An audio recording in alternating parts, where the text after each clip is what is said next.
আপনারা ইতিমধ্যেই জানেন প্রাইমারি শিক্ষকদের টেট পাস বাধ্যতামূলক সংক্রান্ত একটি মামলা জাজমেন্ট পাস হয়েছে মহামান্য সুপ্রিম কোর্টের পক্ষ থেকে। এবং সেই জাজমেন্ট এবং সেখানে কি বলা হয়েছে সেটা নিয়ে আমরা অনেক ভিডিওতে আলোচনা করেছি। তো আজকের যেটা আপডেট সেটা হচ্ছে একটা শিক্ষক সমাবেশ ছিল এবং সেখানে কেন্দ্রীয় শিক্ষামন্ত্রী মাননীয় ধর্মেন্দ্র প্রধান মহাশয় তিনি এসেছিলেন।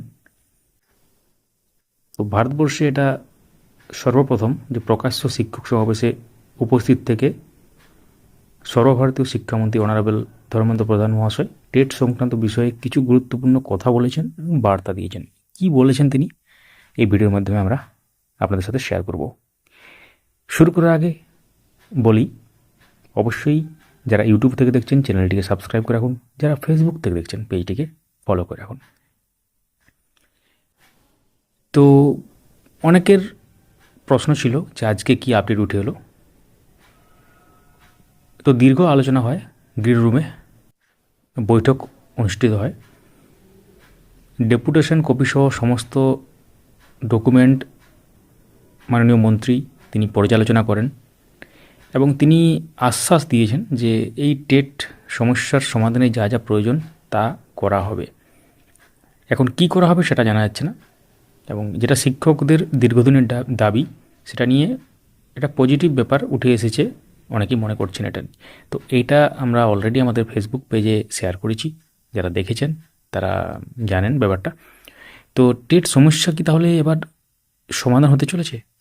বর্তমানে কেন্দ্রীয় শিক্ষামন্ত্রীর এই আশ্বাস শিক্ষক মহলে নতুন করে আশার সঞ্চার করেছে। অনেকেই এটাকে বিভিন্নভাবে দেখছেন, অনেকেই বলছেন কিচ্ছু হবে না, শুধু জাস্ট মুখে বলা হচ্ছে, অনেকেই বলছেন না হতে পারে। আপনারা এটা নিয়ে কী মনে করেন? এই আশ্বাস দ্বারা কি পরবর্তী ক্ষেত্রে কোনো ব্যাপার উঠে আসতে পারে? তবে চূড়ান্ত সিদ্ধান্ত ও কার্যকারী যে পদক্ষেপ সেটার দিকে এখন সকলের নজর।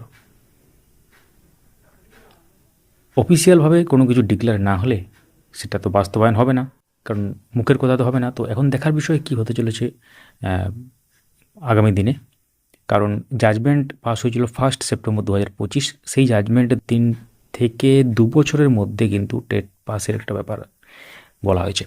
অর্থাৎ যাদের চাকরি 2011 সালের আগে, আরটি অ্যাক্ট প্রণয়নের আগে, এবং যাদের চাকরির মেয়াদ 5 বছর থেকে বেশি আছে, এবং 5 বছরের থেকে যাদের কম চাকরি আছে তাদের ক্ষেত্রে কিন্তু প্রমোশনের নিতে চাইলে বা প্রমোশন নিতে ব্যাপার যদি থাকে তাহলে কিন্তু টেট পাস এক্ষেত্রে বাধ্যতামূলক।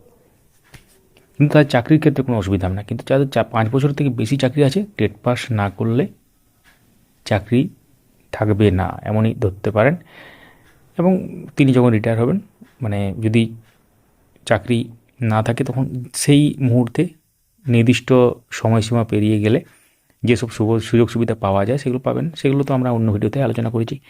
তো এই হচ্ছে ব্যাপার, আজকে সংক্ষিপ্ত আকারে আপনাদের সাথে শেয়ার করা হলো। ভিডিওটি লাইক করুন, সবার সাথে শেয়ার করুন, মূল্যবান মতামত কমেন্টে জানাতে ভুলবেন না।